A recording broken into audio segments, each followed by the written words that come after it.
I am not a historian, but neither are you. So, how about we, the people, learn this stuff together? Welcome to US 101. And one of two things are happening right now. Either I am very, very, very good at green screen, or we are in London, baby!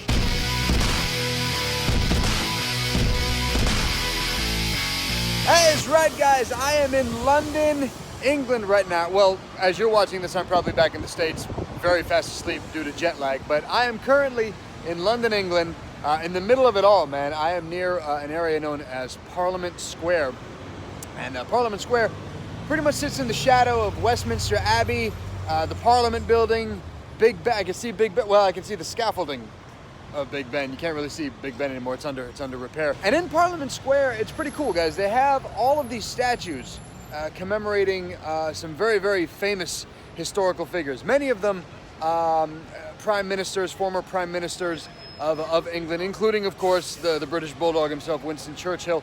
But then you've got a couple other famous statues here as well. One of Nelson Mandela. You've got one of Gandhi. And then just off of the square, standing in its own place. I mean, I'm looking up at it right now. Let me just turn the camera so you guys can see it. It might be backwards, but if you guys can see that name or read it backwards, that is Abraham Lincoln.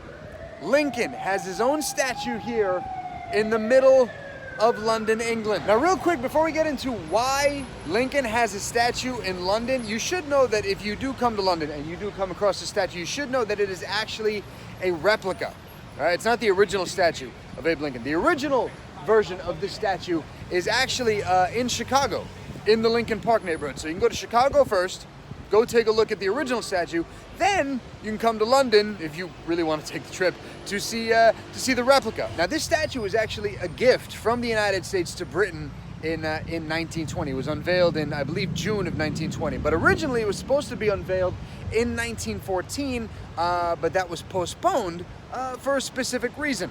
Because there's another statue of Abraham Lincoln in England. There were supposed to be two statues that were supposed to make their way to England of Abraham Lincoln. One of them was supposed to be in London. The other one was supposedly going to be headed to Liverpool, England, but then the people of Manchester wanted the statue so badly that they raised the money to bring the statue to Manchester. But the statue in Manchester is actually a replica of one that's in Cincinnati, Ohio, and it was done by a sculptor named George Barnard. But the reason that that statue is in Manchester and not in London is because Robert Lincoln, Lincoln's son, Abraham Lincoln's son, was against it because he just did not like the statue. If you take a look at the statue here, you can check it out, I'll put it up on the screen for you. If you look at the statue, you'll notice that Abraham Lincoln's hands are clasped together over his stomach, and Robert Lincoln didn't like the statue because he said that it looked like Abe had a stomachache. Actually, to this day, that statue is known as the Stomachache Statue. So the idea that that statue possibly was going to be in London, Robert Lincoln put a stop to that immediately. He said, nope, put that one in the other city. I want London to have the good statue. So the Stomachache Statue of Lincoln you can find in Manchester to this day. Meanwhile, the statue that's here in London is a replica, like I said earlier, of the one you can find in Chicago, Illinois. It was done by Augustus St. Gaudens, and it was unveiled here in June of 1920 to a lot of fanfare. There were speeches that were made. The Battle Hymn of the Republic was performed by the Westminster Abbey Choir. So the question still remains, why does Abe Lincoln have such a prominent statue in such a prominent place in London, England? Well, following Lincoln's assassination, guys, it turns out that a lot of people in Britain were very heartbroken by Lincoln's death, because to the British people, he was seen not just as a unifier of a country that was in turmoil via the Civil War, but he was also seen as the abolisher of slavery, an institution that had been officially banned in Britain in 1833. He was seen as a man of the people. He was seen as a champion of democracy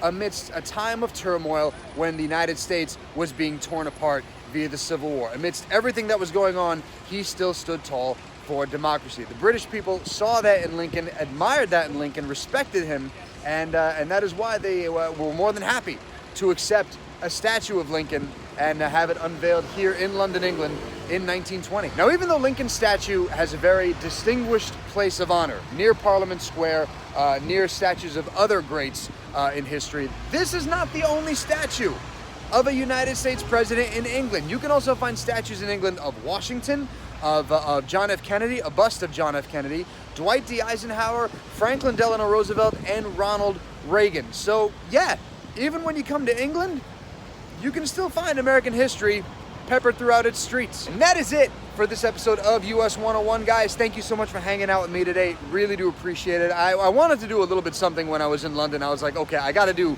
something for you guys. I can't just come to London and not film something. Try to find some sort of American history lesson that I could talk to you guys about. So hopefully you guys enjoyed this episode. Thank you guys so much for watching. Much appreciated. Hopefully in the future we'll do more episodes from other places around the world. That'd be kind of cool. Thank you for subscribing to the channel, liking the videos, sharing them, watching them, leaving comments in the comment section down below. Sincerely appreciate you guys. As always, you can follow US 101 on all the social networks, Facebook, Instagram, Twitter, Snapchat. The more you get involved, guys, the more I want to make for you. So until then, guys, I am all done. Let me do the salute. There it is. I am all done.